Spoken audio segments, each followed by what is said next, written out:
Last Save Loaded podcast, episode 1.1, dated January 2011. I'm sure that as a boy like me years ago, the dream of being a cowboy in a western was one we shared. I remember clearly the way we would round up cattle and shoot the newly arrived bad guy in town in front of the saloon steps. Or perhaps you dreamt of being an exemplary sheriff, ridding the town of unwanted outlaws and posses that stole whiskey and robbed banks. You may well have been an outlaw living on bounties and fleeing from the law continuously, but facing an uphill struggle to stay alive every day. Whatever raced through your mind, though, during those years was only ever seen in films, so when Neversoft and Activision worked together to develop and released Gun as a playable western for the small screen, I was ecstatic. Following the success of Red Dead Revolver, it was a difficult challenge for this type of game to match. I was completely overwhelmed, though. Finally, on the day of release, it went straight into my PS2. Mid-November 2005. What I had only dreamed of till then was now suddenly accessible through my PS2 controller. Using the life of its main character, Colton White, in an action-adventure third-person shooter to deliver a world that we all recognised only from films. In the game, you were given the chance to run amok in a typical sandbox or to play with intent, completing a series of set missions. All this new stuff to discover, but evidently set in the Wild Wild West. Perfect. As you, the player, progress through the game, you can opt to complete the side missions, including poker tournaments, cattle herding, law enforcement and bounty hunting, all mixed in with a wide range of weapons to choose from bows to bombs.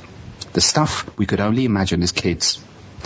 But did this really fill the Western's gap we had all been craving since our boyhood? Jake and myself decided to see if it really did live up to the expectations we had then, and again now. I know it doesn't compare to the games of the current generation, but hey, let's give it another shot. So, was this really the Wild West genre-changing game everyone expected, or just the gun that got away?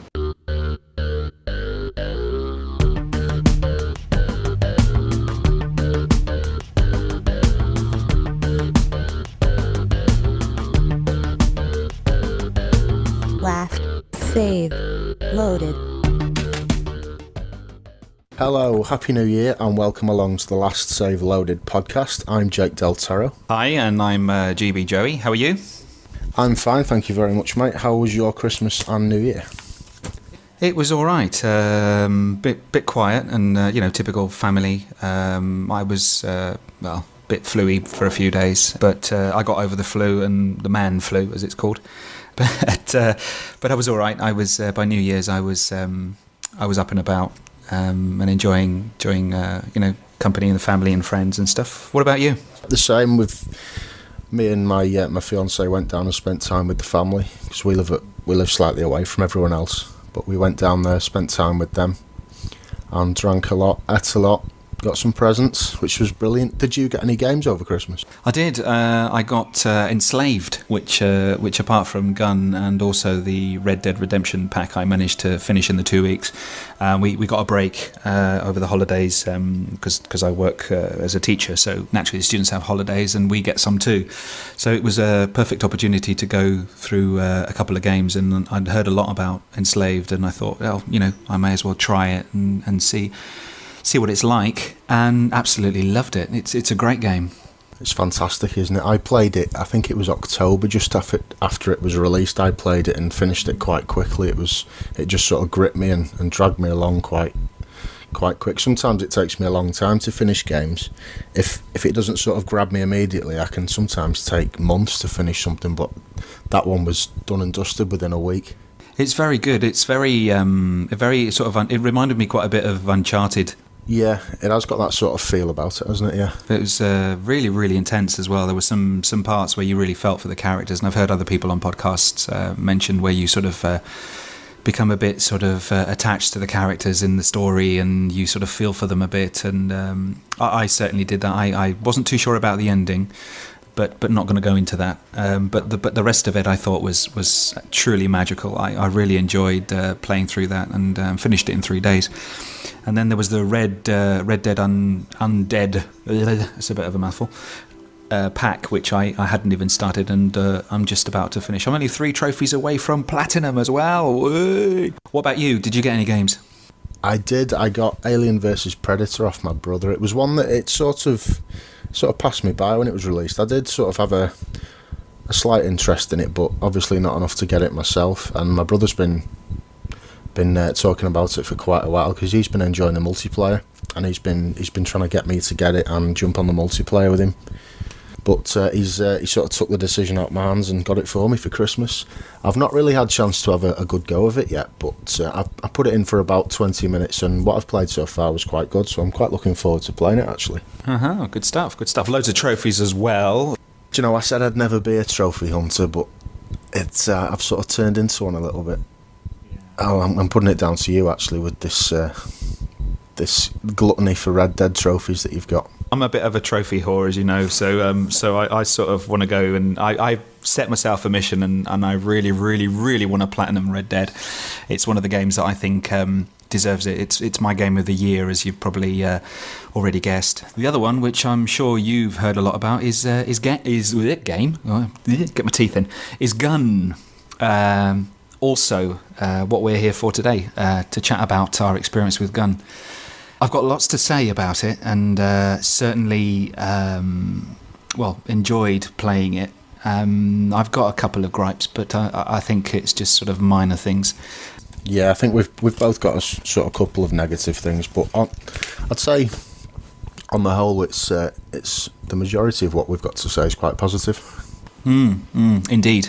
I certainly enjoyed reliving that experience again. I remember we said that on the previous episode that we were going to go and try and see if we felt like we did when we played it for the first time. And apart from a couple of major problems with a few characters, which I'll go into later, the experience on the whole was really, really, really good. I actually think I enjoyed it much more now than I did the first time round, because as you do with games, you just get through them so quickly, and they tend to fade out. The next game is on the shelf within a matter of a month or less, and then suddenly you sort of think, I'm going to move on to something different, and I really didn't rinse it the way I would have liked to have done.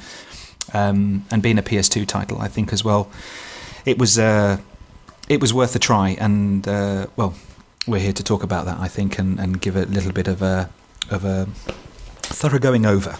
Absolutely. I think I found it quite similar, actually. I enjoyed it more this time round. I can't put my finger on what it was that stopped me playing it the first time, but I remember getting as far as it was a certain mission I could remember, which we'll talk about, as it's one of the more shall we say difficult missions. So, anyway, onto the game. Montana, 1880. My name is Colton White. My father and I hunt game for the steamboats traveling the Missouri. Not a bad living if you can stand your old man kicking you every morning at dawn.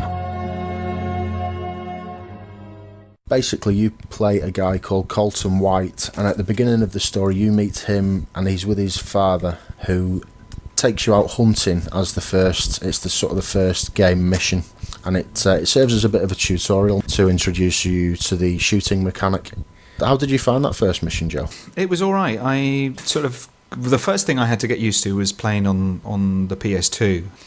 The buttons and some of the camera work was a little bit sort of difficult, and I sort of got a bit confused because I was spinning the camera around a few times trying to find where I was shooting, and these arrows were coming up the side to try and sort of get to grips with the aiming, and I found it a bit confusing. Used to playing on Red Dead, as I said before. Yeah, the camera controls are a little bit different, aren't they? That's the first problem I sort of encountered, but then once I think it's pretty clear when you have to sort of aim and shoot at everything, because it's sort of you get this little marker and it changes colour, so it's really, really clear, like in most games. But I think I struggled a bit with the buttons to try and get them to sort of pushing the right one at the right time. Tutorial was all right. It was sufficient, I think, enough to sort of learn the skills and trying to get your aiming right, which my aiming is shit anyway, so yeah. Well, to be honest, I think the aiming as a whole for the game wasn't brilliant. The shooting was, I think, wayward might be the best word. It seemed a little imprecise at times. Did you find a lot of the time when you were aiming that you thought you had, something in your scope, in your view, and then you'd sort of fire away and it would suddenly sort of like veer off to the edge or veer off sort of left or right all of a sudden? Exactly, that's what I mean. It was sort of... Was it controls, or was it just us just shit at aiming? Probably a bit of both, I think. No, I've read a few reviews and they all seem to agree that the shooting mechanic is a little bit... I wouldn't say it's shit. It's not bad, and it doesn't affect the game too much, I don't think. But it's just a little bit imprecise at times. That's what I found anyway. I mean, the tutorials and stuff with Ned are quite easy to follow, and they're very sort of clear about what you're aiming to achieve. Maybe you sort of like shooting a couple of wolves, and there's a few. Is it a bear, or am I getting confused again? There is a bear. He takes you shoot a few deer first, and then some wolves attack you. You kill the wolves to stop them getting the deers that you've killed, and then you get attacked by a bear then, and then you take down the bear. Something happens with the bear and a few other things, and you do have to try and shoot it. I think it was clear. It was very, very simple to follow, but I think it's just getting used to the system again after playing this gen and going back to the previous gen. I think it was just a little bit sort of being away from the controller for too long, and then just suddenly realising that you're going back to old ways. And I had a cable, which was my first problem coming out the middle of my controller, and I found myself yanking on it too much and literally pulling the PS2 off the shelf. I had a couple of near misses, so I really had to sort of try to find a way of remedying that. Do you want to tell the listeners what you used to remedy that? Do you really want to know? Yeah, I think we should share this one. Oh, come on, no. Well, being Christmas and all that, my house is sort of a bit low on sellotape, and the first idea was to try and sellotape it to the shelf to stop it coming, because I really didn't want a smashed PlayStation on the ground. We've got parquet, we don't have carpets in our house, and my big my big fear was that I'd suddenly end up with like 40,000 pieces on the ground. So I couldn't find any sellotape. So what did you use, Joe? I was trying to I used the next best thing, something adhesive that would hold the PlayStation to the shelf as best as possible, and I ended up using plasters. So my PS2 is currently sitting on a shelf with about 8 plasters on every corner, and it stopped it from falling to the ground, definitely. The only thing was that every time I yanked the controller, the front little piece came out and sort of like, ended up... But I lost control of what I was doing. But it's better than a smashed PlayStation any day, I reckon. At the moment, it looks like a terrified spider stuck to a shelf because it's got eight sort of plastic pinky legs coming out the side of it.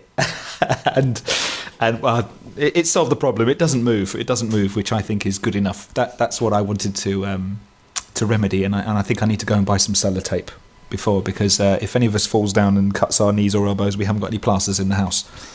So I need to run to the chemist, I think. But besides that little anecdote, did you find that the controls, maybe this is just me and just being an old fart and getting used to sort of, old games again, but did you find that the missions, that the first tutorial with Ned was sufficient enough to take you through the rest of the game? By that I mean, did you have, or did you master the skills well enough to be able to do well for the rest of the game? At first I thought that it was probably quite good, because the next mission you do is a combat mission. You're on a steamboat basically, and the steamboat gets attacked, and you, along with your father, are sort of fighting your way along this steamboat. You're sort of being pushed back towards the end of the boat, and the mission ends with, basically, slight spoiler here, but it's at the start of the game, so it's nothing major. You basically get thrown overboard by your father just after he tells you, in a reverse Star Wars moment, "I'm not your father," and then he throws you overboard, and the boat blows up basically and kills him. Son, listen close, because there ain't much time. I've done my best to raise you right, but all your life I've been lying to you. spoilers are gonna blow. Quick, take this. That's a token to the Alhambra, the cat house in Dodge City. Go there and ask for Jenny. I ain't leaving, Pa. God damn it, that's what I'm trying to tell you. I ain't your father. Now, go. But I found the shooting okay in that mission. But as we'll come to it in a short while. In a few missions' time, it got a little bit hectic. You know when you go back to the boat bit when he tells you he's not your father, does he pull out a lightsaber and try to kill you? Not that I remember. It would have been brilliant if he did, though. But anyway, yeah, I did struggle later on. When I did at the time, I thought I was used to the shooting, but obviously I wasn't. I don't think it was so much that the game was difficult. It was that I wasn't quite as used to the controls as I would have liked to have been. But we'll get to that anyway. So yeah, you do the steamboat mission, which is it's quite a lengthy mission. It's perhaps 5-10 minutes long, and then you wake up 3 days later, and a guy called Honest Tom, he sort of brings you around on the shore of the river, and then you go into a bit more of another sort of tutorial where you get taught to ride the horses, and there's a particular mechanic here, isn't there, that you get taught about, which I know I definitely didn't use, and I don't think you used again throughout the game, and that was the trampling with the horses. You get the same sort of idea of wolves, a pack of wolves running around an open ground sort of area, and you've basically got to try and catch them with your horse and trample on them. But I don't think I ever used that in the whole game, because it just seemed far sort of, we're trying to remember it, because from the tutorial right the way through the game, you're sort of just concentrating on shooting and sort of aiming and getting sort of the enjoyment out of playing the game, basically. And the last thing you think about is, oh, I'm going to trample him. It's like, it just didn't work. So really, I just wanted to sort of get it over and done with as quickly as possible. Yeah, okay, bring the wolves, go on, that's it. Well, that's fair enough. That's all right, easy, never use that again, and bye-bye. So yeah, no, I wasn't too sort of convinced that sort of strategy of killing enemies was going to work for me, and I never saw it again, really, or never even tried it again. No, I was the same. It didn't even occur to me to use it for the rest of the game. I think I was prompted quite early on in one of the earlier missions to use it, but I didn't. I just got off my horse and used the gun. I found it a lot easier doing it that way. Going back a bit to Ned and Honest Tom, and I'm sure it's a subject that we're going to come onto a little bit later on, but how did those two characters strike you? What impression did you get of them? What did you think they were trying to portray, or what were their, I don't know, what was your idea of these characters? I mean, they're magnificently voiced and everything, which we'll talk about later on. What impression did you get of Ned? I think Ned's a brilliant character, and I would have liked to have seen him used throughout the game, because he's your typical grizzly sort of buffalo hunter type that you got in the Old West, and brilliantly voiced by Chris Christopherson. Honest Tom was a little bit, I'd say he was a little bit forgettable. I don't think he was a great character. Well voiced and well acted, but instantly forgettable. I think he was there he served as sort of a bit of a tutorial, as I said, and I think he also serves to say that the world that you're about to enter isn't always going to be as it will at first seem, because he doesn't turn out to be too honest, does he? No, he's not. He's not honest at all. No spoilers, but he's not honest. I mean, you can basically see that he's got a trick up or two up his sleeve, and he's well, it's best not to say anything. Right then, the next part of the story. Just before Ned throws you overboard to save you, he gives you a token for the Alhambra Saloon and tells you to go and meet Jenny, who is the proverbial whore with the heart of gold. And so you basically make your way over to a place called Dodge City, which is the first little area that you come to. And you get there, you go into the Alhambra Saloon and ask for Jenny. And then she, it turns out, is with a customer who's been a bit rough, and he then takes her hostage, and the next mission is basically your trying to save her from this customer who it turns out isn't alone. He's got his whole gang there. They're called the Red Hand Gang. You've got to fight your way through the saloon. It is a saloon, yeah. It's pretty bare, though, for a saloon, because it's got like this is the other thing about some of the places that you encounter in the game. The saloon is really, really bare, apart from the bar and the guy cleaning glasses behind it, with massive sideburns and a tash. There really is little else. There's a couple of chairs, tables. I don't know if this is just to give you room to manoeuvre or really just to cause, I don't know. But it didn't really look authentic. And I know we're used to sort of seeing, saloons with piano players and women dancing and stuff like this in Red Dead, and a little bit of sort of live movement. But I think I was sort of pulled out of the game slightly because being used to seeing so much detail and suddenly going back didn't grace my eyes, as it were. It didn't sort of give me this sort of, oh God, that's a really nice touch, or it's good to see that again, or they've got this idea from here, or whatever. It just seemed just like a square room, really. Yeah, it was a little bit. There was a poker tournament that you could do in there, but that was about it, wasn't it? Yeah, well, I don't know, because I like I said, poker's completely new for me. I have no idea how to play it, so I didn't even attempt the missions. No, the poker was one of the side missions, and you didn't touch the side missions at all, did you? No, I didn't, and I paid a heavy price for it, I tell you that. Yeah, you did, which we'll come on to in a bit. But yeah, you rescued Jenny, and then that's when the sort of, once that mission's over, the first area opens up to you, and you're free to roam about then. Did you take advantage of that, by the way? I tried to, but I found that there's not really much to do. Aside from the main quest missions and the side missions, there really isn't a lot to do. There was a few little things, but nothing as detailed as what we used to. It was sort of missing that extra layer that you find in perhaps in the early, all the Grand Theft Auto games from 3 onwards, when they started the 3D open worlds. There was a few little things. You could mine for gold to get yourself a little bit more money. Oh, could you?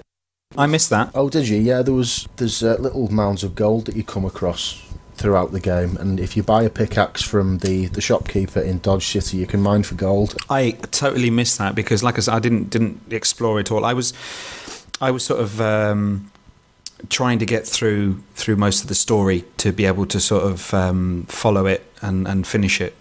And I think I sort of decided that I was going to sort of leave the side missions because I thought they sort of wouldn't offer anything else than just a little bit sort of gameplay on the side. And okay, I'm not going to go and do a mission, because normally in GTA we sort of get bogged down with go and do this and go and do that, and you sort of want to break from all that, and I'm just going to go and piss the cops off for a bit, line up 4 cars at a crossing and just blow them up, or do something ridiculous and then try and get away.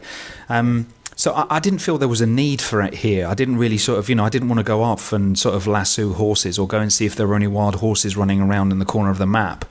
I didn't want to go and see if there was someone, peeing up against a cactus or anything like that, like you would in Red Dead, which is a nice touch, by the way. Did you try shooting any of the locals in any of the towns to see what happened? That's really all I really tried. I just tried shooting someone, saw that they sort of fell sort of like boom, bang, flat on the back, and that was it. And it's sort of like the meter. To tell the truth, I didn't actually use a gun or a rifle. I used the bow.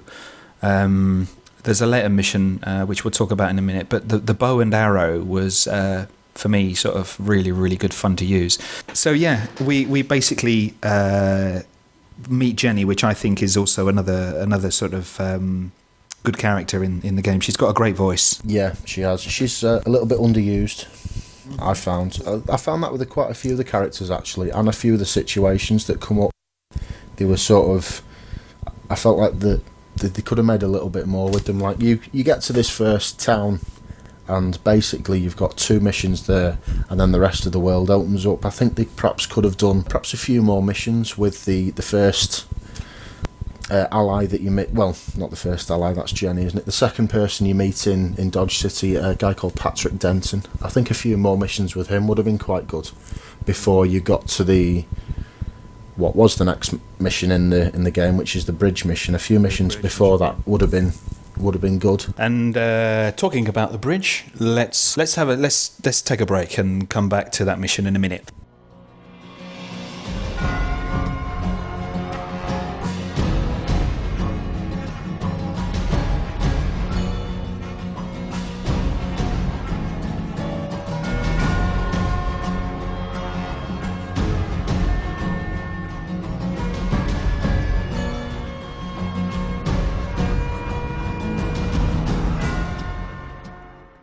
Okay, so after you've done the mission where you rescue Jenny, you're then prompted to go meet a guy called Patrick Denton, who stood by a bridge that looks like it's halfway built. And basically, the mission that he gives you is to protect his workers so he can finish that bridge. And once that bridge is complete, it basically opens the rest of the game up to you.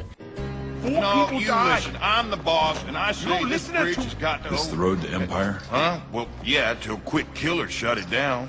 He and his band have been keeping things so hot, even the Irish won't work anymore. Only the damn coolies are willing. Where you want me? On the far end of the bridge, son. Chinamen got one last section to go, and I don't want them stopped again.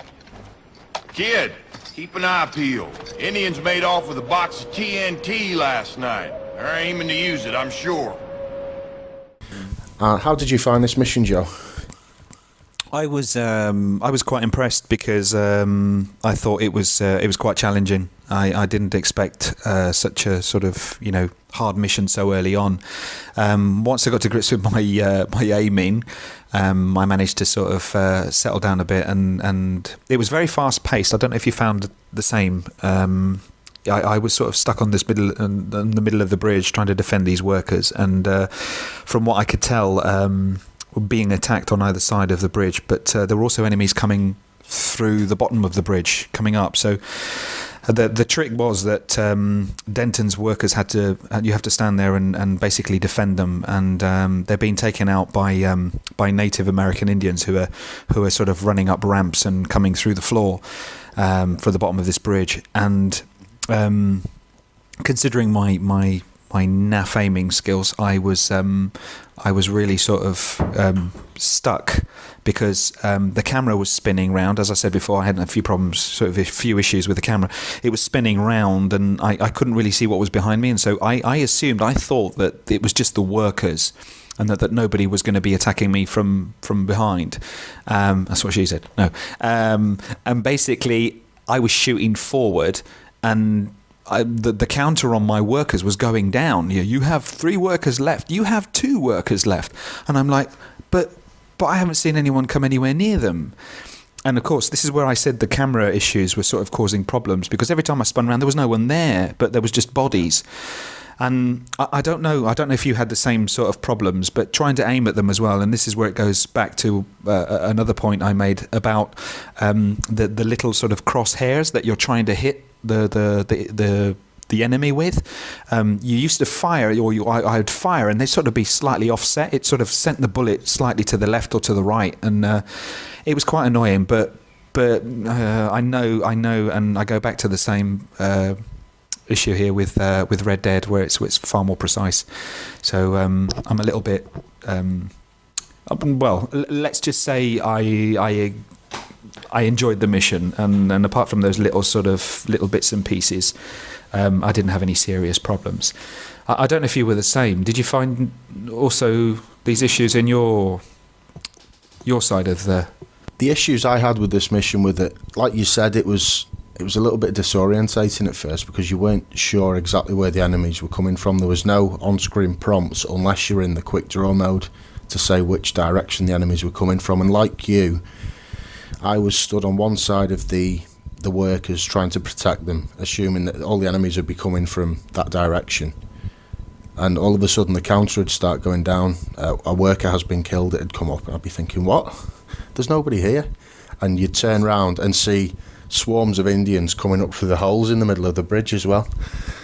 And It took me a fair few goes to get through this mission. I'd say probably 5 or 6 goes, and I don't think the mission is particularly difficult. I think the problem I had with it was that I wasn't as used to the shooting mechanic by the time this mission came up as I would have liked to have been. I think the game would have benefited perhaps from a few smaller shooting missions just before this, just to give the player a little bit more practice with the guns and just to get used to the slightly wayward aiming, because as you say, the aiming the aiming in the game is a little bit inconsistent, I think is probably the right word. And I'm not sure if it's a deliberate choice by the game makers, because I'm not sure how accurate the weapons would have been back then, so it could actually be a deliberate effort. Is that what you think as well? It could be sort of a deliberate effort to make the guns authentic. I just reckon we've been spoilt, to be honest, because the aiming on games and on the PS3 and it's just sensational. I mean, you go right across the board. The aiming is just brilliant. You're just slightly off, and it gives you the kill. And maybe we've been spoiled, I think, with this sort of aiming sort of facility that we've got now, with it being so fast and being able to sort of be really precise. I mean, things like Battlefield, for example. I mean, you're aiming, you're slightly off, and you know that the bullet trajectory is going to be sort of slightly above the enemy's head when you're sniping, because you know that it's going to go down, and if you sort of aim for their head directly, it's going to hit their chest. I mean, this wasn't happening here. This was just no way what I think the developer had in mind. I think it was just I take your point. Maybe it was just those weapons were sort of quite sort of heavy. They were sort of, and it's given it a bit of sort of a bit of the benefit of the doubt, maybe. But well, I found that as we sort of progressed through the game and unlocked bigger and more powerful weapons, I found they were a little bit more accurate, and that's what sort of made me think that perhaps it was a deliberate choice to make the first guns not as powerful and not as accurate. It could have been the other way around, because surely, I mean, when you're learning and you're sort of getting to grips with this sort of dynamic, you really need the opposites of it. You need lighter guns that are fairly accurate, and then you can just sort of progress through the game. And as your enemies get bigger and harder to sort of shoot at, you should sort of be using much more powerful weapons that are probably less accurate. I don't know. Maybe it's just my way of thinking here that maybe it's been done wrong. In other words. Yeah, I do agree. I think the player definitely, well, I certainly would have benefited from more accurate weapons at the beginning. Like, for instance, you do get a sniper rifle towards the end, and that was massively accurate. And I found as you upgraded the weapons with the products you could buy at the store, that improved the accuracy as well, and also the power of the weapons. Where do we go from there then with the bridge? Because the bridge, I take it... just one little point that we might be worth making. We refer to Indians as Native Americans, isn't that right, Jake? Politically correctness would deem that we would refer to them as Native Americans, but they are referred to as Indians in the game. So, whichever you're most comfortable with. In fact, while we're on the subject, there was actually a little bit of controversy as the game was released to do with the Native Americans, and I'll read you a statement. Yeah, basically, as it was released, there was a demand for a product recall by the Association for American Indian Developments, and basically, I'll read this comment straight from the Wikipedia. It says, Activision has responded to the Association for American Indian Development's petition, which demands a product recall of Gun on the grounds that the game inaccurately depicts the Apache people using degrading and harmful content. So what do you think about that? What do you make of the depictions of the Indians in the game? To be honest, I really don't think... Well, I didn't get that impression, and I'm sort of talking from my own point of view here. I honestly didn't feel that they were sort of interpreted in any sort of nasty way. I think it's a logical step. Basically, it's what we're used to as kids. You associate cowboys with Indians, and sort of it's what we all played in the playground. You know, you be cowboys and we'll be the Indians, and I think it's a bit harsh to sort of demand the whole recall of a game when it's the essence of really what you're playing. It's much like, you know, and I go back to the same point again with Red Dead. You could say the same thing about the Mexicans in Red Dead. You're fighting on their side and then you're fighting against them, and, you know, just an absolute massacre. But I think these points tend to be sort of exaggerated, and really there's no need for it, because it's cowboys and Indians. It's got to be, you know, it's got to be accepted. It's got to be part of the game. I mean, I don't know if you agree. I think it's, you know, it's part of the essence of playing a Western. They've got to be Indians. Yeah, absolutely. It is a recognised trope of the Western genre, isn't it, that the cowboys fight against the Indians. I think perhaps the exception was taken to perhaps the portrayal during the first few missions of the game, where they are portrayed basically as the antagonists, and they are just shown as sort of bloodthirsty and vicious. There's no other side revealed to them, which again is sort of part of the Western genre. That's how they've always been portrayed. I mean, I've read quite a bit on the Native American Indians. They're a sort of they interest me quite a bit. I've read a few books and stuff, and some of the tribes, and, you know, the Sioux, the Apaches were actually quite violent, you know, in their actions, and you know, it doesn't sort of condone what they did, but they were defending territory, and I think, you know, any hostile territory with you know, native warriors of that kind, and you're talking about primitive people here, are going to be hostile. I mean, they're not going to sit down and pat you on the back if you sort of invade their territory, rape their women, and, you know, kill their kids. It's a historical fact. It's the way it is. But like I said, it's taking it too far. I mean, I think this is just a game. I really think that it's just not. There's no need for it. I think it's just what we associate with the genre. It's what we're used to seeing on television and films. John Wayne, you know, shooting Indians on a horse, rolling, you know, the shotgun in one hand and holding the reins of the horse in the other. It's, you know, it just paints part of the picture. I think a game without Indians would be sort of, well, you know, without an enemy to shoot at, would really sort of be rendered useless.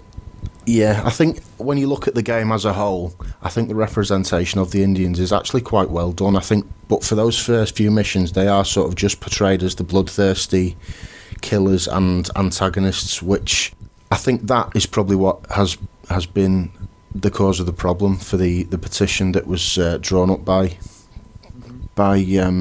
what were they called again? The Association for American Indian Development. But I am just playing devil's advocate. I completely agree with your point. It is taking it a little bit too far, I think. Especially, I think if the whole of the game and the whole of the story had been taken into account, I don't think there would have been a petition, because I think they are actually portrayed quite well. Yeah, they are. They're late. The later stages of the game. You know, they're a very friendly people. They're sort of, as you see them in films, they, you know, help each other without giving too many spoilers away, and they contribute, you know, in a good way to try and sort of free their people, for want of a better word. And I think it's just, I think, you know, it's all swings and roundabouts. You sort of got to realise that these sort of things happen in stories, in films, and it's part of our imagination. And you're putting, you know, a sort of a thing that you sort of played in the playground, or a story or an idea that you played in the playground, you know, you used your imagination on the screen, on a small screen, and it's what you expect to see. So I'm you know, well, I think it's just exaggerating too much. It is. It's only showing the first few missions. You're only seeing the story from the white character's point of view. If that story had been told from the Indians' point of view, would they have been the same complaints? Exactly, no, because then the white characters would have been the antagonists, and the Indians would have just been shown to be protective of their land and their families and their way of life. Which is true to life, and what happened then, I take it from according to history books. Yeah, exactly.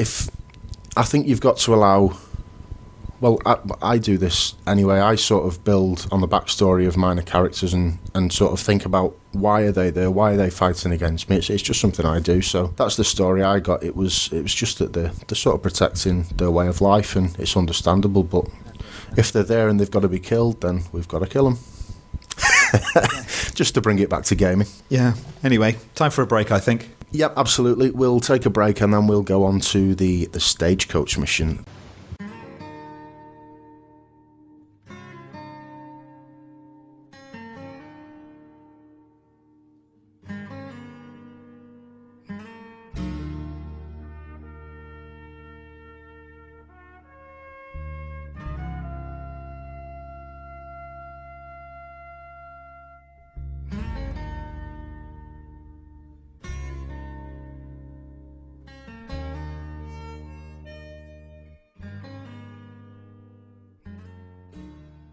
So, the next mission is a stagecoach mission.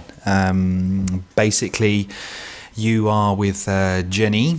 She basically asks you to escort her via stagecoach from the town that you're in all the way to... Is it from Dodge to Dodge? It's from Dodge to Empire City. That's right. And basically, on the road, you encounter a few little sort of menacing Native American Indians. Without going into too much detail, how did you find the mission? What did you... Because before I start my rant, I want to give you a chance to speak, because this is going to be about a good 20 minutes, I reckon. Yeah, that's okay. It's basically, I had the same problems I had with the bridge mission. It was just that I wasn't quite as used to the controls as I would have liked, and it just sort of made me struggle a little bit with the shooting. Now, I did this mission first time, but I did struggle doing it.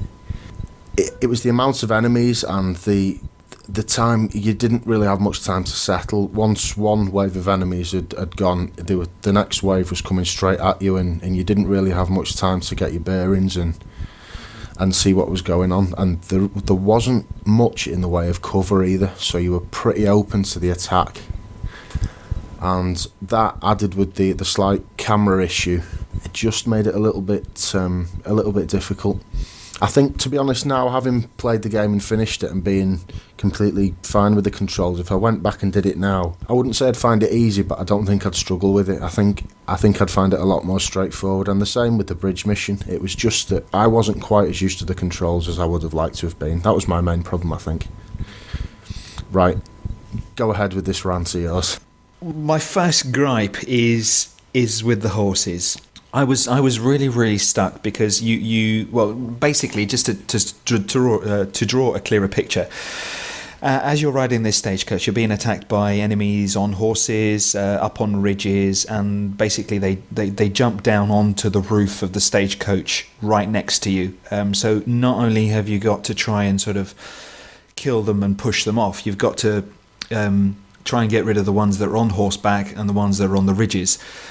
I think I couldn't have put it better myself. The camera issues, that's the first problem. Now, I sort of had problems from the beginning with this, and I know that it's an old game, well, oldish, and that maybe it's sort of a little bit unforgiving in terms of sort of like missing shots. And I wasn't, I don't know, fortunate or skillful enough, whichever you want to use, to finish the mission first time. It took me about, I'd say 6-7 goes to try and get through it. But it was a question of, memorizing where these enemies were going to drop onto the top of the carriage and being ready for them. So literally just memorizing the level, which is what I did. And I mean, I say 6, it could have been more, but eventually I knew what I was doing, and I didn't really rely on the camera that much, because I knew exactly, where I had to go, where the next one was coming. So I didn't particularly enjoy it, because it was quite stressful and sort of a bit sort of hectic. Now my serious gripe with this are the horses. You've got the attackers on horseback, and I initially thought that the best thing to do, and as you would, maybe I'm sort of a bit strange here and the odd one out, but I went and shot with my rifle at the horse, and I know it's wrong to do so, but in my book, I thought that by shooting the horse would sort of roll forward, the rider would come off and basically fall to the ground or fall under the stagecoach to the side, out of the way. But my main purpose was to get rid of this attacker, stop him firing at me and at the coach and at Jenny and the coach. I don't know what they make horses of in Dodge City, or what horses are made of in Dodge City, but for God's sake, they've got bulletproof vests on. They really were impossible to shoot down. Yeah, they took quite a few bullets, didn't they? And even then, they didn't. They were just. I found myself unloading, all the bullets I had in me, and I was obviously wasting ammo because I was just shooting at the horses and nothing was happening. And I thought, oh, okay, maybe they take it back, maybe another 5 or 6 shots to sort of like get them to roll down or roll forward or get the rider or kick the rider off. I don't know what. I was just sort of thinking that was what the next step was going to be, and I ended up throwing my controller not on the ground, but close enough, because I was really frustrated. I thought the game is cheating. It's cheating. You can't have a ride. I mean, unless he's in a sort of armoured vehicle, you actually can't get to the driver, and you've got no choice but to shoot the shell. But this is a horse, for God's sake. I did actually try and shoot the horses as well, but soon realised that they weren't going to go down very easily. I would guess it was 3 or 4 clips of ammunition I piled into one horse, and after that one, it did go down eventually. Yeah. Did he spit the bullets back at you or something as well? I mean that was. No, that would have been good, but no, I just gave it up as a bad job and concentrated on shooting the riders rather than the horses.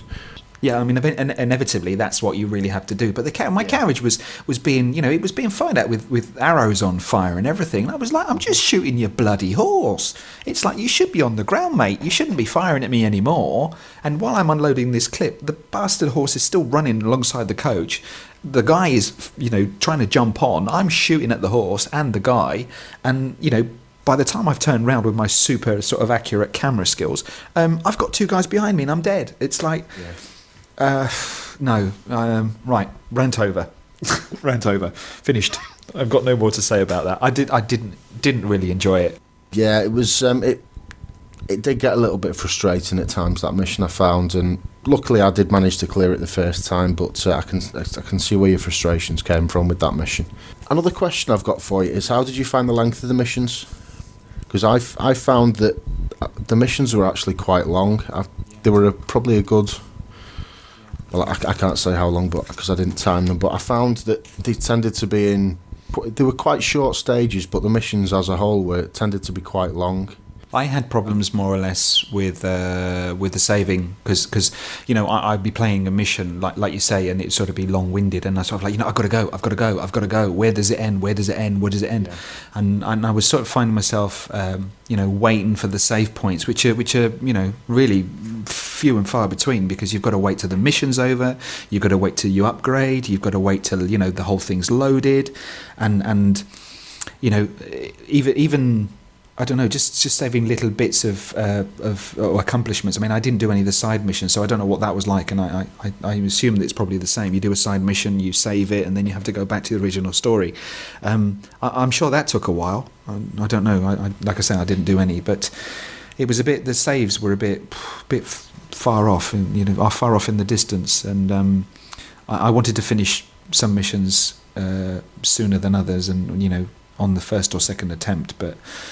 It proved to be a bit more challenging than I thought at first. But I mean, I give it credit. It's a game. It's supposed to be entertaining. It's not supposed to be frustrating. Maybe I sort of got a bit frustrated unnecessarily because I wasn't doing it right, or maybe I hadn't taken the skills to shoot these men on the horses properly, or I hadn't or wasn't using the right buttons, or I don't know, maybe my PlayStation had a wire coming out of the middle of the controller and I just couldn't, I don't know. Whatever excuse, whatever you like. We are talking a little bit about negative subjects on the game, but I'd just like to say that as a whole, I thought the game was fantastic, and I'd wholeheartedly recommend it, as we'll come to at the end, but I just wanted to chip in with that. No, I mean, it's not intended to sort of put anyone off at all. I mean, I'm not saying this because it's not as good as Red Dead and da da da da. I mean, there's the games of now that we're playing now are better graphics, better sort of program. They've got really, really good sort of graphics, and you can sort of take out on your HD TV, you can make out even the tiniest detail. We're talking about a blocky game that it's entertaining, it's fun, and it's sort of there to sort of while the hours away and just have a bit of fun. And sometimes it gets frustrating, and like I say, I mean, it's not to put anybody off, but I did enjoy the game. There was some really good parts in it. And what did you make of the score? That's another thing I forgot to mention earlier that I wanted to ask you about. I was just going to come on to that because you referred to it as blocky there, and I wouldn't agree with that. I don't think it was blocky. I thought the graphics were actually quite good for the. I mean, at the time they probably weren't the best graphics around, but they were, I'd say, good but not great. Yeah. Well, anyway, on my black and white wooden old TV, they looked blocky. All right. Well, do you know? Well, actually, that's it's a good point because I'm playing it through a component lead. Are you playing it through SCART? Yeah, I am. Perhaps it does look a little bit better through component then, because I found the graphics to be quite, as I say, good but not great. Yeah. No, they're all right. I mean, the horses are, the movement and the faces and the characters and stuff move really, really smoothly, and they do look nice. I mean, it's to be expected that graphics have immensely sort of come a long way since that game, but I'm quite happy to sort of recommend the game as well, not for the graphics, not for the music, for all reasons, a little bit of everything. Right. Anyway, you asked me about the score. I thought the score was really good. It sounds like it's taken from an epic film rather than being game music. It reminded me of the score from the miniseries Lonesome Dove, which was done in the late 80s. It's based on a book by Larry McMurtry called Lonesome Dove, which is sort of an epic western story, and it reminded me a little bit of that. It did sound like music written for a sweeping story rather than for a game. In fact, rather than me trying to find the right words to describe it, I'll play a little bit of it right now.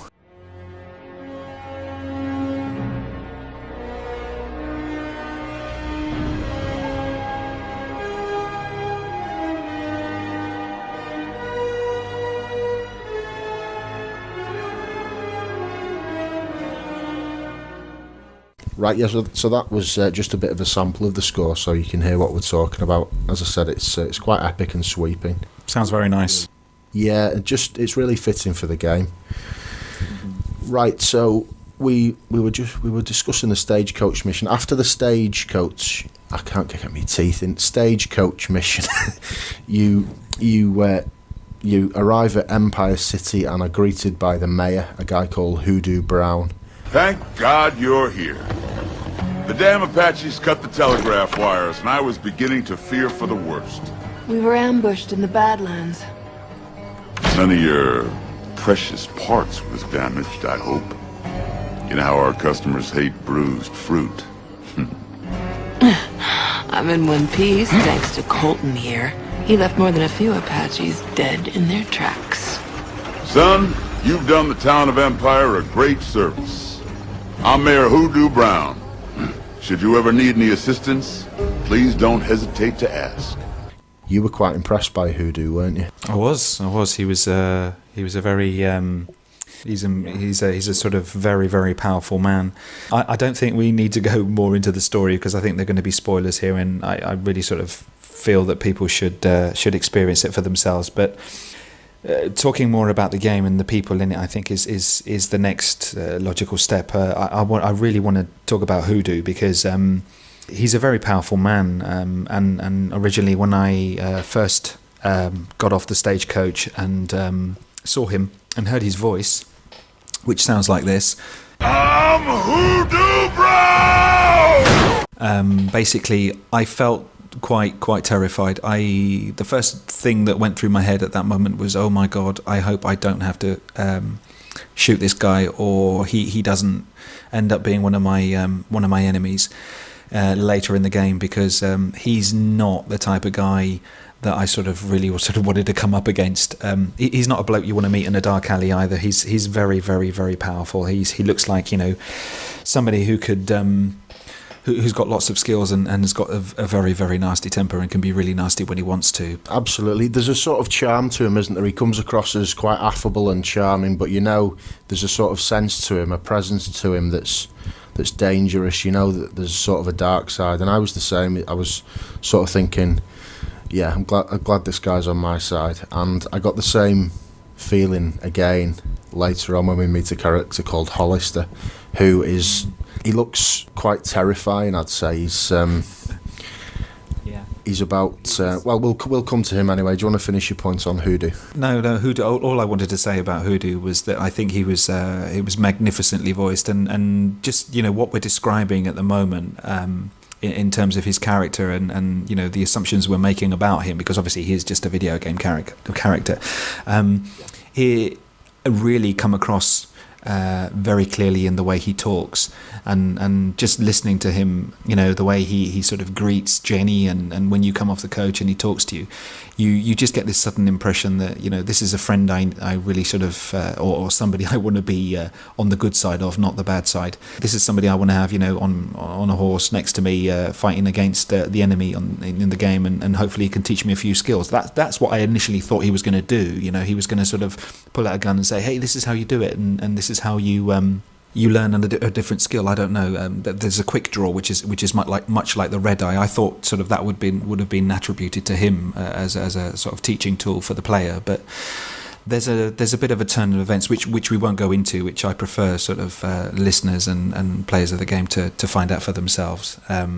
About what happens next. Yeah, very, very impressed. And this is one of the good points that I sort of wanted to highlight about the game, because I think it's magnificently voiced. There is a huge amount of talent. You were saying to me a couple of weeks back when we were sort of talking about this over the airwaves, that there were some famous actors and stuff that were voicing these people. Do you remember who they were, or offhand? Or? Yeah, there was. Actually, I didn't realise this at the time. It was only when I looked into the game after playing it that I realised who they were, and obviously then the voices fit the faces. But as I was playing through, I didn't actually realise, apart from Ned, who we had mentioned was voiced by Chris Christopherson, but the main character, Colton White, is voiced by Thomas Jane, who was in The Punisher and The Mist quite recently. So he's a well-known actor, and I just didn't realise it was him at all. But there's Hoodoo Brown, who we were just talking about. He's voiced by Ron Perlman, who plays Hellboy. Also in there is Lance Henriksen, who's, to be honest, I don't know what he's best known for. I know him from Alien, I think is where I first saw him. He plays the sort of big boss at the end, Magruder. Which I know, or rather who I know very well. Yeah, we'll come on to him in a bit. And there's an ally sort of midway through the game called Clay Allison, and he's voiced by Tom Skerritt, he's probably best known for, well, he's in Alien as well actually, but he's really well known for being in Top Gun as Viper. I thought that the voice acting was magnificent, along with the music, and it gave the game a real sort of blend of its own. It was sort of, we're used to different sort of type of music and epic music, as you said before, but in other games. But this really sort of brings the character. I wish it would be done, sort of, it could be done more often, with third gen with games where there is a lot of good voice acting, but it seems to be the same people all the time doing, various characters. Nolan North. Yeah, exactly. Doing Nathan Drake and amongst other things. But I think it's sort of this talent, and maybe it's expensive, but it's really, really worth investing in really good voice actors to sort of portray these people and have sort of I don't know. Heavy Rain was a game that sort of had some good voice. Apart from Jason, the Shelby, I seem to remember had a very sort of good voice. Yeah, Shelby was brilliantly done. I think a few of the other characters in that were quite poorly done as well. But yeah, Shelby was really well done. Shelby's what comes to mind, with Heavy Rain, as his voice is sort of really, really well done. I wish really that games would invest a little bit more in sort of. I know it might be expensive to get actors in, but it certainly makes a hell of a difference. And Gunn, I think, shines for good reasons like music and voice, but in gameplay and stuff. I mean, I was, like I say, to get that sort of feeling of being so imposing, being a mayor, being somebody who's a really powerful man, just from a voice, no other information, just what you see on the screen and what you hear.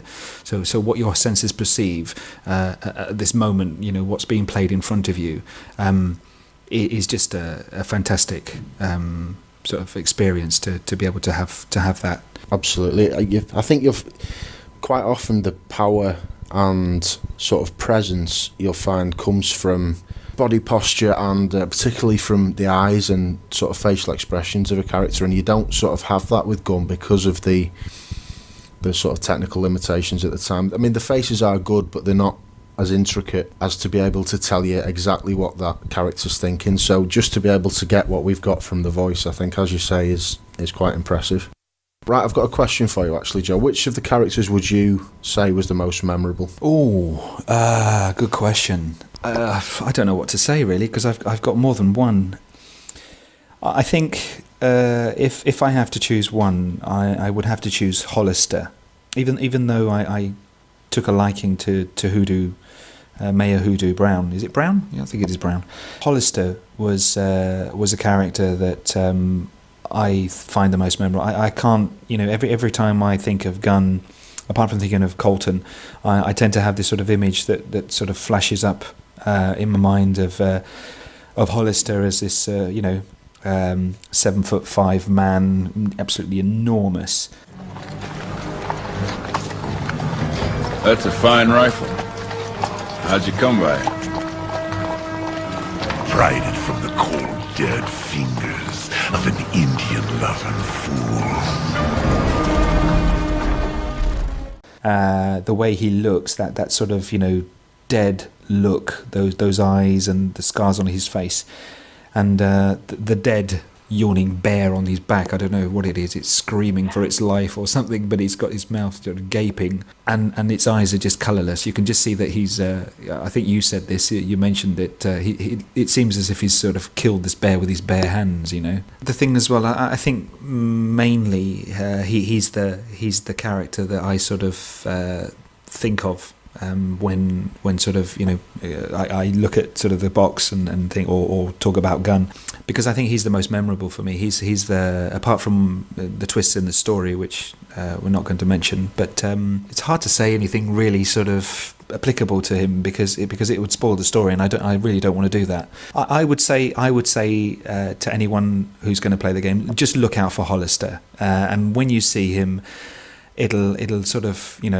colour in the patches of sort of it'll bring colour and sense to everything I'm saying at the moment with great difficulty, but you'll appreciate exactly the impression that I'm trying to describe and not doing a very good job of. Hollister, without a short, with for sure. What about you? I'd probably say the same. I think Hollister is a really memorable character, but I will give it an honourable mention to the Indian characters that you meet later on in the game. What's his name now? It's Fights at Dawn, his name is. You come across him towards the end of the game, and he's an ally, which is where the balance was sort of redressed with the Indian portrayal, as we were talking about before. That's what I found anyway. But yeah, I thought the use of the sort of authentic Indian languages from the time sort of made those scenes a little bit more memorable, and I think because the missions that you actually do alongside the Indians are really enjoyable as well, it just made those characters, or that character, just that little bit more special from the game and more memorable. So that's I think that's who I'd go for, because you've already nicked my choice of Hollister. I'll also give a mention to Cole's father as well. Colton's father, Ned. He was... I had the same sort of feelings to him as I had to the sheriff. I think his name's Lee Johnson in Red Dead Redemption. That I would have liked to have seen him throughout more of the game rather than just for a few missions at the beginning, because I think he would have been a great character to sort of interact with throughout the story. But he's not in all the way through it, obviously. Right, so as we start to round up proceedings, there's a few more things I'd just like to raise. One question is, what did you make of the game world as a whole? I thought it was... there were parts that were a bit bare. You know, it wasn't your average sort of GTA where you were sort of, you know... I think I mentioned before, you know, the saloon and stuff like this, but it was very authentic. I mean, there were saloons and the towns looked really good. I don't know if you could you actually go into some of the buildings? Yeah, there were a few that you could go into, but like you say, I found the same thing. Everything was just a little bit sort of empty and barren. There wasn't the sort of that extra layer of perhaps collectible things, and there wasn't as much scope just to fuck about in the game world as you get in Grand Theft Auto, if you know what I mean. I think the game it takes itself very seriously because it's sort of driven by the story rather than the world being there to be explored. It is there just to sort of facilitate the story, I think. This is what I was going to try and sort of pin down was the fact that, you know, with the voices, the music, the plot, which is very good. And it's just this constant moving of you know, characters and the whole scenario. I really didn't feel the need to go off and explore anything. I was sort of just, you know, wrapped in my own world and just really trying to follow the story as best I could. You know, the characters, and trying to sort of decipher what was going to happen next. You know, before it did.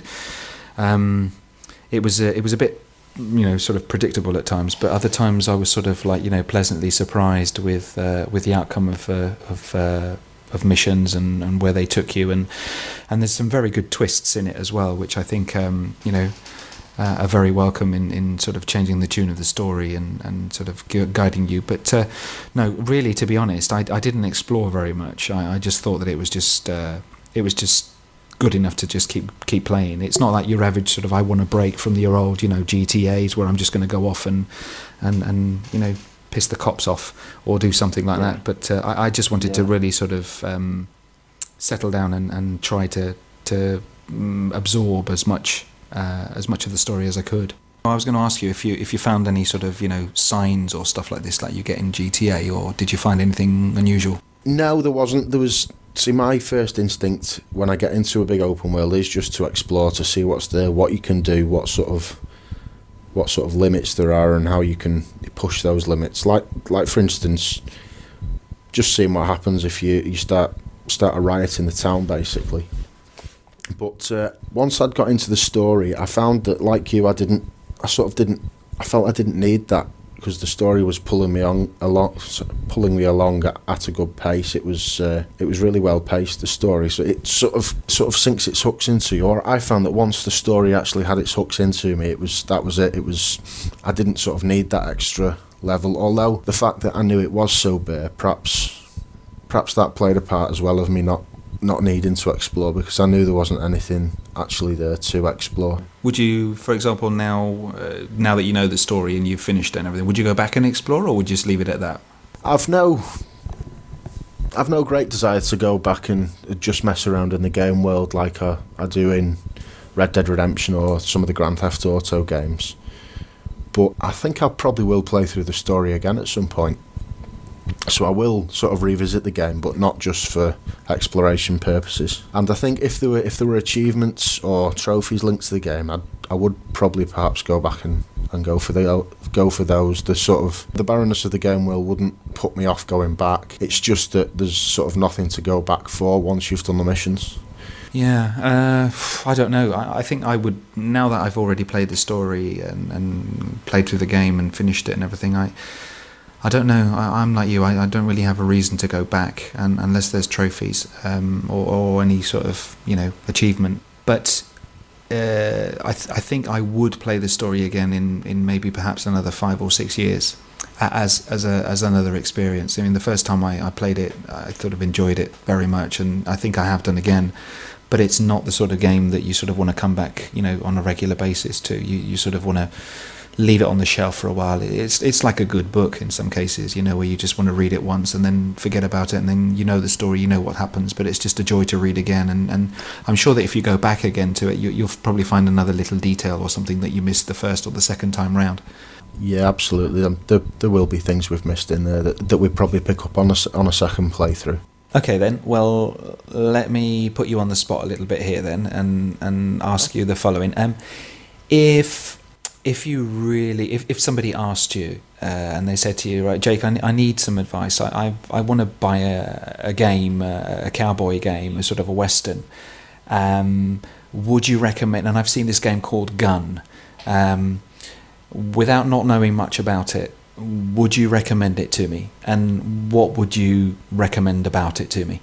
I'd definitely recommend it to someone. Yeah. As we've said, it wouldn't be so much for the game world. It would be for the story, because I think the plot and the story throughout the game's brilliant, and it's really well done. As I said, it's well paced. It drags you along nicely, and to use an old cliche, it takes you on a fantastic journey. So yeah, I would definitely recommend it. I think it'd be hard to recommend over something like Red Dead Redemption, but I think everyone who's, well, it's hard to say, but it's probable that the majority of people who are going to play Red Dead will have already played it. So I don't think you'd ever have to recommend it over that. But definitely, as an experience, it's definitely worth going back to. It would have been easy, I think, to go back after playing Red Dead and to think, oh, this is shit. The graphics aren't as good. It's not quite as polished. I think it'd be easy to sort of turn your nose up at it because it's an older, less polished version of Red Dead. Despite that, I really enjoyed it. I'm quite conscious of the fact that we've perhaps sounded a little bit negative at times, but it's absolutely none of the negative points, I would say, outweighed the positives that you can get from the game. So I would definitely recommend it, yeah. I agree with you there. I would too. I think I would certainly. I've got my own copy of the game, and I'm going to hold on to it. And maybe perhaps in the future, when gaming has sort of gone beyond the levels we have now, it'd be worth going back to the way gaming was, the old way, and games you played as a younger with a different genre, and maybe with a different generation even. And games like Red Dead will probably sort of age as well as this did, or this has rather, and I think that maybe perhaps we can really look forward to sort of improving. I really would have liked to have seen Gun. I know they made a Gun for the PSP, but I never heard or saw much of it. Do you know anything about this? I don't actually know. I noticed it when it came out, but I'd never got around to playing it. I did quite fancy it because I had played Gun and enjoyed it up to the point where I stopped playing it, and obviously never went back at the time. So it did sort of raise a bit of an interest in me, but I never got round to playing it because I've had about 3 PSPs now and ended up selling them all. So I just never got round to playing it. No, I don't know anyone who's had a go on it, but I'd be willing to sort of try it and see it. I've got a PSP, but I don't know, if anyone recommends it and reckons it's great, then do let us know. It didn't actually score very well critically. I think it was around about the 60/6 out of 10 marks, I think. If I did have a PSP, I would probably pick it up just to see what it's like, because I enjoyed Gun so much. Yeah, I wonder if anyone's played it. It'd be good to sort of hear people's opinion on that, just as a bit of sort of an add-on to this, and just out of curiosity more than anything, really. Yeah, if anyone has played it, let us know what it's like, and what your thoughts on it are. Right, so another thing I wanted to talk about was the levelling up system, because you didn't do it, did you? No. See, in one of the reviews I'd read of the game, it sort of recommended the readers to make sure they were levelled up as high as possible before going into the last couple of missions, because they start to get really tough. Now you tell me. I'll go on record now and say that I did warn you before you got there. But yeah, I spent probably 2 or 3 hours away from the main story missions doing the side missions. And Playing poker. I didn't actually do that much poker because that was just purely for money. It was the other side missions that I spent a bit more time on. There was... But didn't you say that with poker you could earn money to buy weapons in the shop with a geezer who had the thing above his head? Didn't you say that? The shopkeeping sign. Yeah, you could use that money to buy the upgrades, but the sort of statistical upgrades, as it were done by... there was a number of side missions. Did you notice the wanted posters posted up around the towns? No. Right. I think you need to go to Specsavers, mate. I sort of saw arrows pointing towards sort of posters with big wanted signs on them. Yeah, that's a wanted poster, so you did see them. Yeah, I did see them, but I didn't take much interest in them. I was just too sort of like, just get through it. I want to see what happens next. I just don't want to bother sort of be bogged down with all this sort of like chasing people and, lassoing them and dragging them behind them. I don't know what you had to do, obviously, but whatever the case, I just didn't want to get bogged down with these little things. And, well, paid the price. Yeah, they were quite fun, actually. The wanted missions speak for themselves. You basically tracked down the person on the wanted poster and brought them in, much like you do on Red Dead. But along with that, there was a US Marshal stood outside Hoodoo's casino in Empire City, and you could do some missions for him. They were basically retrieval missions. You'd go to somewhere in Empire City and take back with force something that a gang had stolen, or you'd protect the town from an oncoming attack. Things like this, they were quite fun as well, and they sort of levelled up your shooting abilities and the amount of quick draw that you could hold in your quick draw meter. And also, if you went back to Dodge City, you could work for the guy you met on the bridge, Patrick Denton, as a lawman, and I suppose they were quite similar in a way to the US Marshals missions. You'd go around rescuing people who'd been taken hostage in Dodge City, or defending the town from an attack from a gang. Again, things like that. They were quite fun though. I never felt I was grinding just to get the stats. It was always enjoyable to do.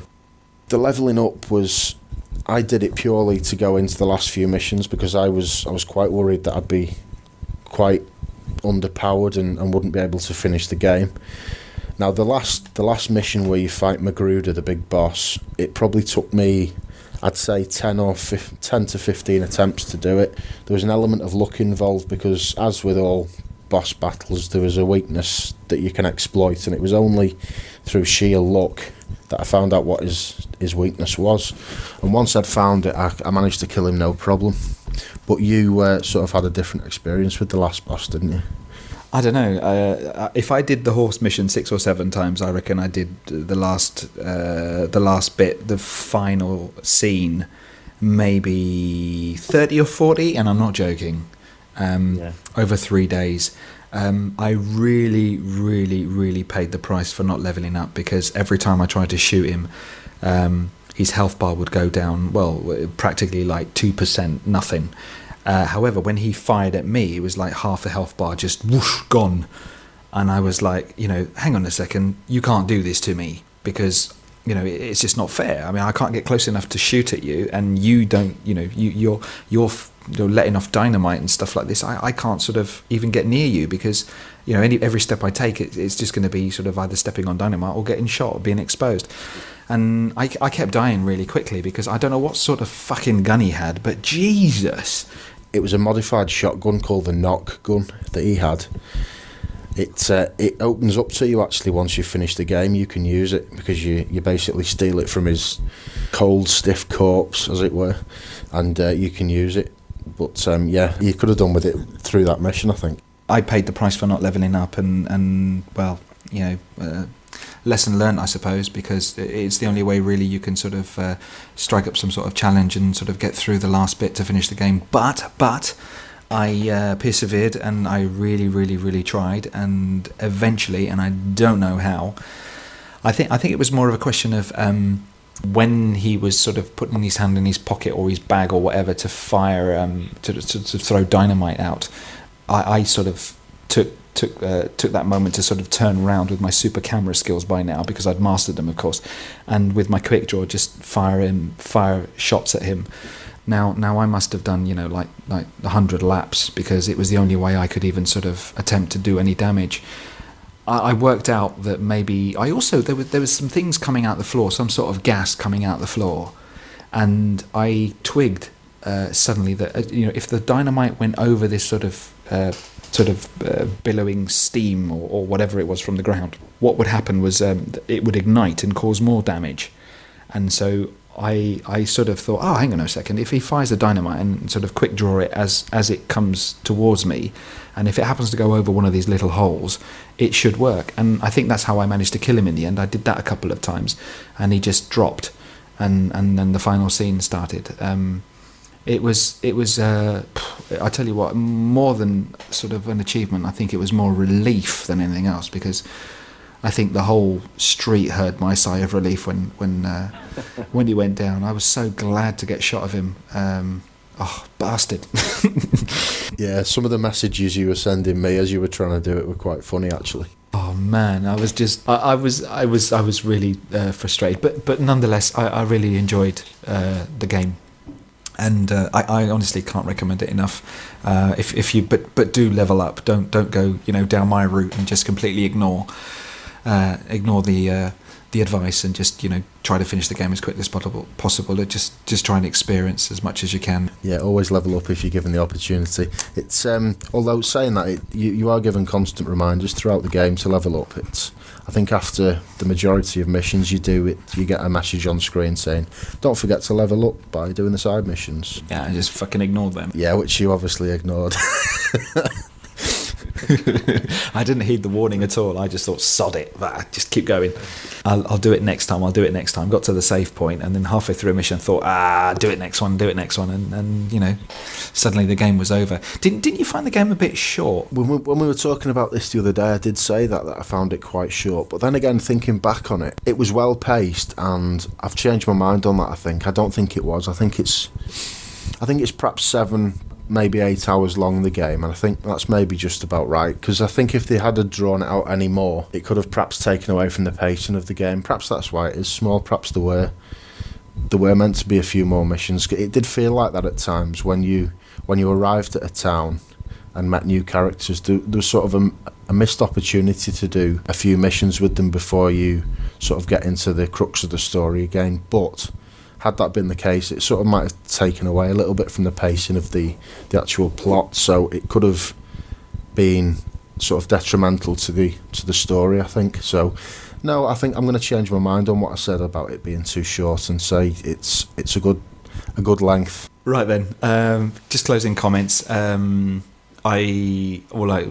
think it's been great going through this again, and I've certainly sort of gone back in time playing with the PlayStation 2, and also having its ups and downs of not leveling up and getting over the frustrations of the game initially. But I sort of stand by what I said earlier, and I really, really recommend listeners and people who have this or maybe intend to get it and give it a playthrough.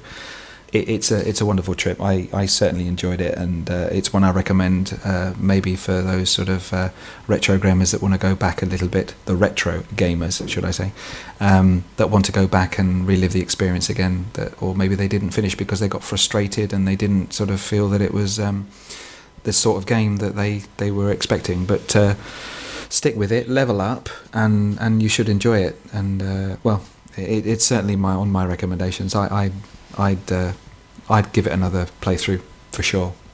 Absolutely, I'd echo those sentiments exactly. Really, I'd say if you've got a copy on your shelf, gathering dust, put it back into your machine and give it a play. And I'd even go as far as to say if you haven't got it and you enjoy shooters, you enjoy perhaps the Western genre or similar games, then I'd recommend you go out and buy it or track down a copy, because they go for peanuts now, particularly on the likes of Amazon Marketplace and PlayTrade on play.com. You can get them for absolute peanuts now, especially considering the amount you pay for it. The amount of enjoyment you'll get for it is it's a lot of enjoyment for very little price, I'd say.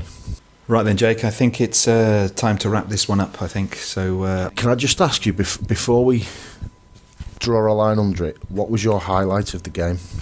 I think what we'll do at the end of each podcast of a game, I think what we'll do is we'll close with our highlight from the game. So what would you say yours was from Gun? Does it have to be good or bad? Yeah, I'd say that. All right, we'll say the most enjoyable part of the game. Certainly not the last bit, or the stagecoach. That's another difficult question, I think. I enjoyed the bow and arrow mission. I think I really sort of wanted to sort of do that again once it was over. I quite liked shooting enemies from far away where they couldn't get me. And there was another mission on a train, another twist in the story, which I'm not going to go into or explain in very much detail. But the train I also like the train mission. Very challenging, a bit sort of camera wobbling and sort of turning around in sort of all directions, trying to shoot whatever moved. Again, a problem with the horses, but certainly enjoyable. And there was a couple of times that I sort of wanted to stop, save, and go back and try it again and do it again. Mm-hmm. So yeah, very difficult question, but I would say those two. What about for you? My highlight it's towards the end of the game. It's the missions based around Hollister's Fort. There's a couple of stealth missions which I found really enjoyable, where you're fighting alongside the Indians, and it was just sort of that run up towards the last boss fight where you're in the fort. I won't say exactly what you're doing because it'll sort of might get a little bit spoilery, but yeah, it was the mission centred around the fort that I really enjoyed. Right, so I think that just about wraps up Gun. All that remains to do then is a few thank yous and also give out our contact information. We'll take a quick break and then come back with that.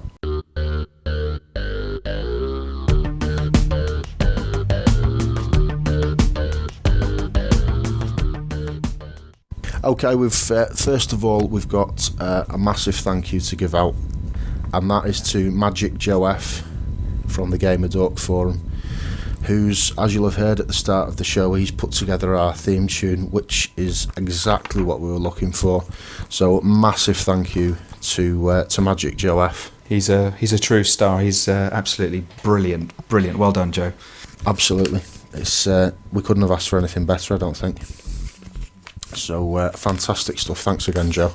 I've talking of Gamer Dog, I've got to say thank you to big mention and a big thanks to Ratso and Zibzang for again letting us hire or rent a little part of their forum for our posts and stuff like this. And I want to thank everybody as well who's written stuff on there. Some very, very kind messages, some very good messages, very encouraging. And, thank you very much. Thank you very, very much.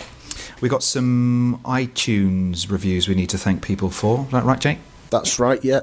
We've had two. We've had a 5-star review off Neely84 and also a 5-star review off James Davis. So thank you, guys. It means a lot to see the 5-star reviews. It's very, very pleasing to see. So thank you very much for that. And keep them coming, of course. Exactly, yeah. If you're on iTunes downloading the podcast, then give us a review, good or bad.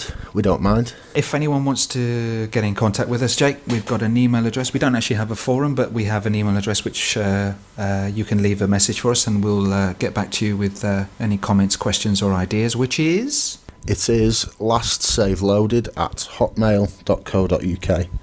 That's all one word, lastsaveloaded@hotmail.co.uk.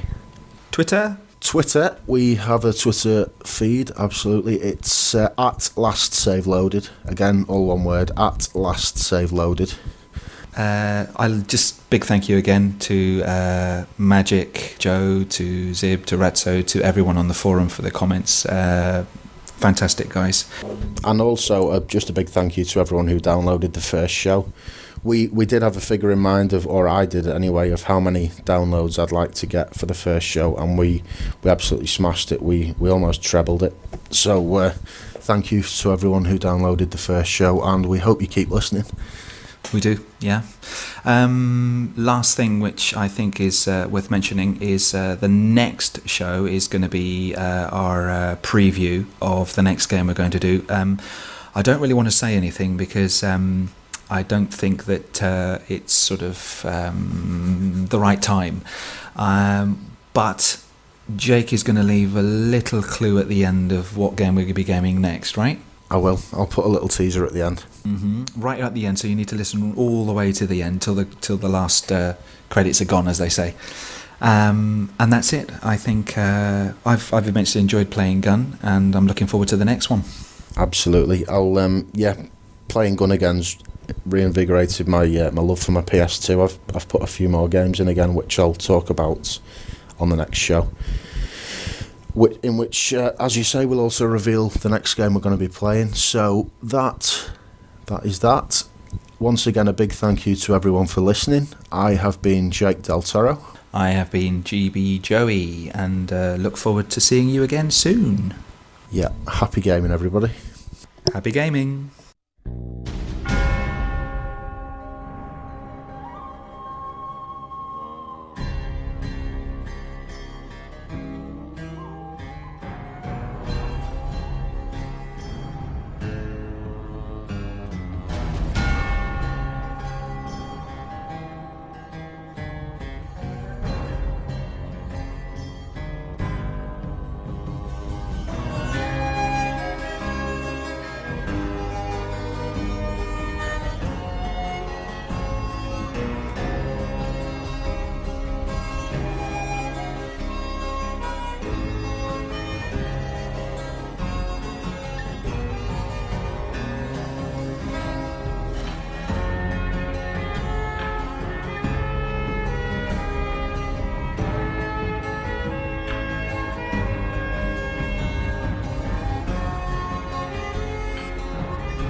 Snake, what happened?